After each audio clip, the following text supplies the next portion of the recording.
to a very special edition of the Humidor Report. If you've been following us here for the last 8 to 10 months or so, you'll realize that I am not in the humidor that you're used to seeing me in, but I am in fact in a humidor that I shot the first roughly 100 episodes of the Humidor Report in, and that is here at Cigar Club Lake Charles. Now, if you haven't seen any of those old videos, again, I've got scores of them, it seems, but you can see those on the Cigar Club Facebook page. Cigar Club Lake Charles is just listed as Cigar Club, but if you go look at the videos on that page, you'll see all the videos that I have shot in this room. This is where the Humidor Report was born. But tonight we're here for something very special, and in fact, you're going to notice even here in just a few moments that this is not your typical episode of the Humidor Report. Why am I even in Lake Charles? Well, I'll tell you why.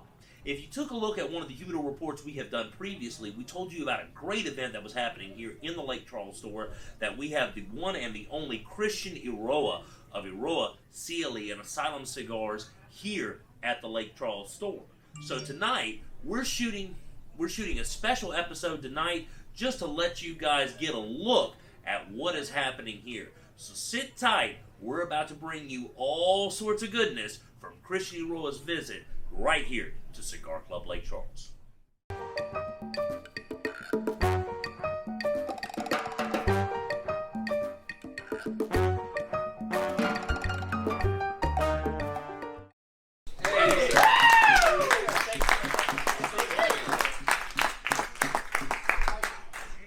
Shit, man, after that introduction, all I can do now is disappoint, man. These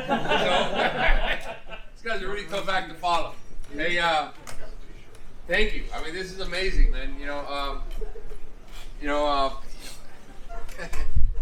I'm really having a good time, and I was sitting with the not so young crowd over here. I really enjoy talking to these guys, and I really do enjoy, taking kind of a trip back in history, because when you look back, I was fortunate enough to have started in this business at a very, very young age. Ever since I was about 8 years old, I was into this business.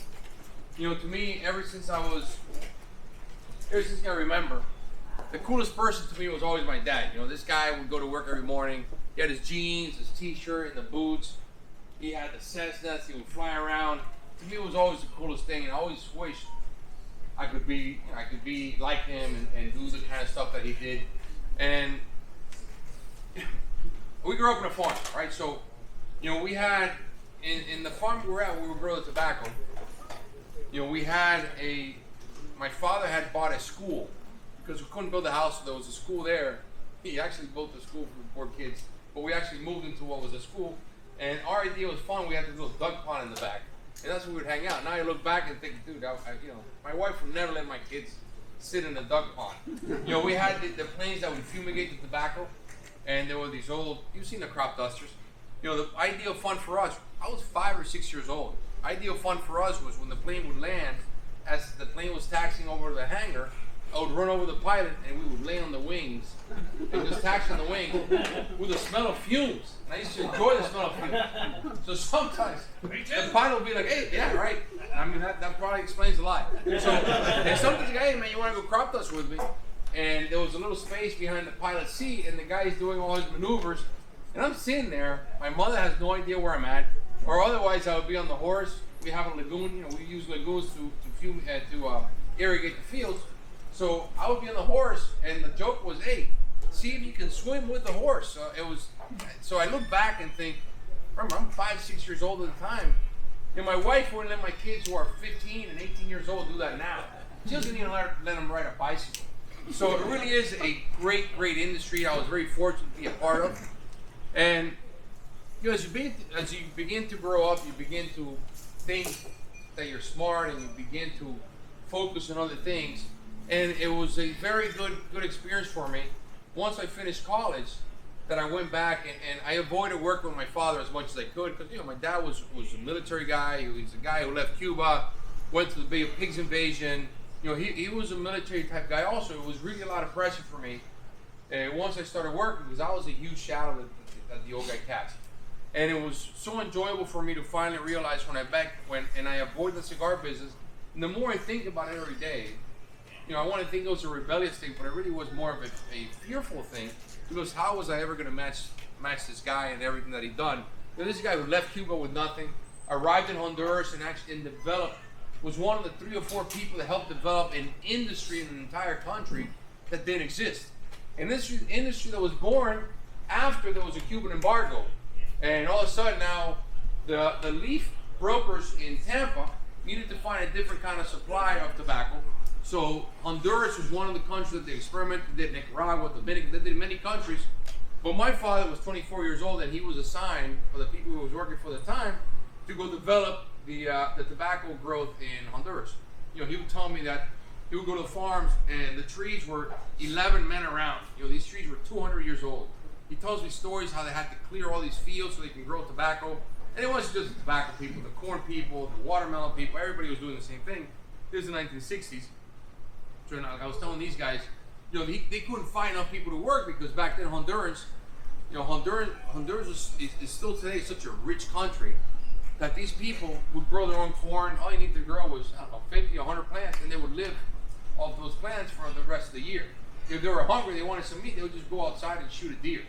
So all of a sudden now you get these people, and now you have to convince them that they have to work for you and earn money. And the guy's like, money for what? I don't need it. There's nothing for me to buy. So he would have to, originally, to get people to work, he would start going to the local prisons and started getting prisoners to start doing some of the labor. And then he realized, all right, if I can't motivate people to buy anything because they don't want anything, maybe I should just start like a mini supermarket. So he opens up a little market in the area where he would sell, tennis shoes for $1. He would subsidize everything. All of a sudden, people they begin to want things, right? So that's the only way he could get people to start working. And then when we start, this part of the story is gonna be hard to tell because she just walked in. But anyway, but you can stay. Anyway, sorting tobacco. When we sort tobacco has many different colors. So to sort tobacco, we have to use women to do it because we're colorblind. We don't see as many colors as women do. So women do have better judgment than we do when it comes to colors only, right? So anyway, of course you couldn't get enough. This is 1960s. You couldn't get enough women to work. So my father would have to go to, what's the proper term? The kind of place where women work at nighttime. She walked in the store, you got kind of hard to tell. Anyway, so he would have to go to these places where these women would work to get them to start working, and that's how the industry begins to develop. So imagine knowing all this history, you start walking into this industry trying to figure out how you're going to make your mark. Now, I was very fortunate at the time. Number one, I was very competitive. I have an older brother. Some of you guys may have met him, Busto. And this guy was my idol, man. I just wanted to do whatever he did. I just wanted to do it better. And he was the one. My brother beat me up all the time. So it was that kind of relationship. So it wasn't like a lovey-dovey. It wasn't the Brady Bunch kind of a thing. I mean, this guy used to kick my ass all the time. So it was always competitive. So I remember when I get there, and the first thing my dad tells me, the first day I get there, I started working. I still remember June 28th, 1995. It was a Thursday. I said, bro, I'm going back to Honduras. I'm going to get there on a Thursday. I'm going to party all weekend. And I'm just going to work on Monday. My dad called bullshit on that. He said, no, man. Kid, as soon as you get there, you go straight to Danlí. Now, Danlí's a town that there's nothing in Danlí. Nothing. Like, if I wanted to meet girls in Danlí, what I would do is, Danlí at the time, there were a lot of mission trips. So these girls they called themselves nuns. I don't know if they were nuns or not. But my thing was, they were American girls, they were good-looking nuns, fairly innocent. So that was kind of fun, man, trying to convert these girls. So it was part of the fun. There really was nothing else to do in that town, man. So, I mean, this is the kind of fun that I would do, and I would work there from Sunday afternoon to Saturday at noon. Then, my clock will be over. But the first day I get there, my dad says, your brother doesn't think you're going to do very much here. He probably thinks you're going to leave like in 2 weeks. We'll see what you do. And that shit, I mean, it just got into me, man. I don't know why it bothered me so much. And now, everything had to be right, and the opportunity had to be presented. At that time, the cigar boom was going on. Cigar boom was something that happened in the early 90s. I see a lot of young guys here, so I'll have to go back in history a bit. You guys weren't even born. Too many millennials in the room. I get nervous. So anyway, so the industry was going through a cigar boom, and cigar booms are usually a generational thing. Happens every 25 years. Because when guys grow up, they say, hey man, my dad used to smoke cigars. I want to pick up cigars. It was kind of cool to see my dad smoke cigars. So the 1990s, and Cigar Aficionado helped the boom get started. So 1992 to 1997, we had a cigar boom. And I started right in 1995. And imagine showing up to any business, whatever kind of work you guys do, and you are already sold out for 18 months, a year and a half ahead of time. We just needed to get tobacco and needed to make the cigar. So my job really began as right. If I want to make my mark, let me grow the company. And I just spent a lot of time finding tobacco in many different countries and spending a lot of time in the factories.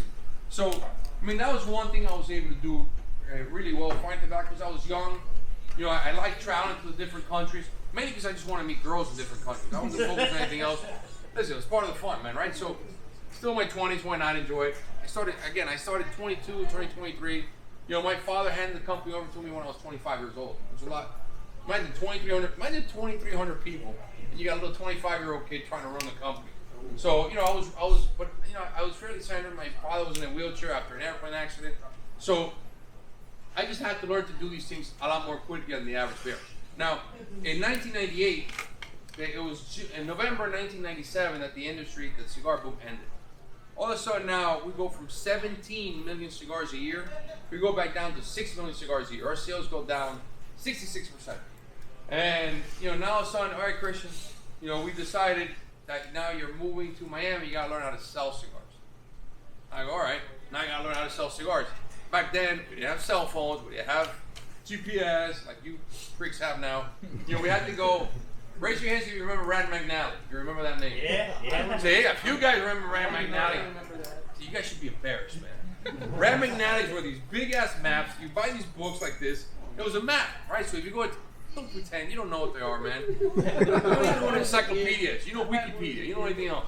So anyway, you had to get these Rand McNally books. You would hit the road, and you had to figure out where you're at. I remember that, and when I started like my second or third road trip, Microsoft came out with something called Streets and Trips, which to me was the best thing. So you get to the hotel, you have to plug in your computer to the phone line, you download the maps for the next day, and you couldn't really print the thing, so you had to almost memorize what the map said, and you would plan out your route. So now all of a sudden now we're trying to rebuild the company. At the same time, my father starts regrowing a seed called Coro that was developed in Cuba by the Rodriguez family. And it was named after a farm called Santa Ynez del Coro. And all right, so we brought a bunch of Cuban kids out of Cuba. You know, you guys met Jesus Fuego. Some guys know him. Yes, he's a great guy. He's been here a couple of times. The Fuego family, you know, ran our farm when my father left and my uncles left. So with him, there was another kid named Julio Piñero that used to work with us. And Julio Piñero was a geologist, right? Julio Piñero tells me one time, sounds kind of kooky. Now, at this time, let me refresh your memory. I'm 27, 28 years old. You know, we think we know a lot of things. So he sits there and he gives me a theory about the whole pyramid theory, and you know, you put the theory and the world runs around the pyramid, whatever. He just gives me the whole thing. I said, you know, that'd be kind of cool to make a pyramid-shaped box, because I've never seen a pyramid-shaped box before. So I do a cigar back, and the whole point was I was doing a cigar called the Diploma. Diploma was, to me, I hate cigar bands. I really hate cigar bands. To me, a perfect cigar should have no cigar band. It should sit in a box without a band. So I wanted to make the box so special and so different that people would look at it and say, damn, you know, this is a special cigar, right? And with no band on it, you know, how can this guy be so arrogant? I just have to try this cigar. So we made the cigar that way in the pyramid box. Now, the cigar became extremely popular. This is 2001 to about 2005, 2006. You know, fast forward, we sell Camacho, and I visit a customer, and she gives me a cigar out of a Diploma box. Bro, listen, I swear to you, man, that cigar tasted like it had just come out of the production floor. And then I realized that the genius behind the box, it was accidental, I didn't do it on purpose, but the way the reason why the box works, you see, all right, we got one layer here showing, we have the second layer, third layer, there's no air escaping that third layer, right? So you see all these cigars, the essence has just disappeared. Imagine if you guys bought a bottle of wine and you put the bottle of wine in a punch bowl. How do you think that wine's gonna taste? Yeah. No, but it's gonna be gone, right? Yeah. You got a small opening, that wine will be good for X amount of years, right? So same thing happens with this box. So that's another thing I was gonna share with you guys. And I'm glad you brought it up. You know, so if you have cigars that you've had for a long time and you think you're gonna store it for a long time, put them in a box like this. Cigars will keep really, really well. Bro, they're a problem, man. I mean, I'm telling you, it's not easy to store them in a humidor. And I don't know, you can stack a couple boxes upside down. Retailers hate it, man. And most retailers will just display them upside down like this because I made it because I learned enough that this lid also comes off from the bottom. I mean, I hate it when they do it, but I don't say anything because I don't want to piss anybody off. But, I still want to sell cigars. We only use it for pricing. Don't worry. Yeah. So anyway, so this box really holds. I mean, you can smell that box right now, and it gives you a great smell. You know, you can smell any of these boxes and it won't smell like that. Wow. You know what I mean? That's amazing. That's amazing. So, and the cigars will smell exactly like this 20 years from today. I mean, I have the personal experience to be able to say that they will taste that good many years after, which is really impressive. Yeah. And I'll tell you guys about another little surprise that we have that's not so popular, which is this guy right here. And here we are now back in the humidor in Southeast Texas. But as you can see, it was a dark and smoky night in Lake Charles. But I hope you guys got a little taste and sense of what we had going on over there. It was such a great night. And I want to start off kind of wrapping things up here for this lengthy episode of the Humidor Report by thanking the one and only Christian Eiroa for coming and hanging out and spending some time with us. Gave us a good opportunity to talk about things he has planned, things that are happening in the industry, other things that you guys have to look forward to in the days to come. So it was an enlightening and encouraging conversation with Christian. We hope you had a great time hanging out with us, and we hope we get to do so again here in Southeast Texas sometime soon. So I hope you guys enjoyed a little look at what we had going on there, but fear not, we're not just teasing you here. We're definitely going to work on something that we can do something similar over here.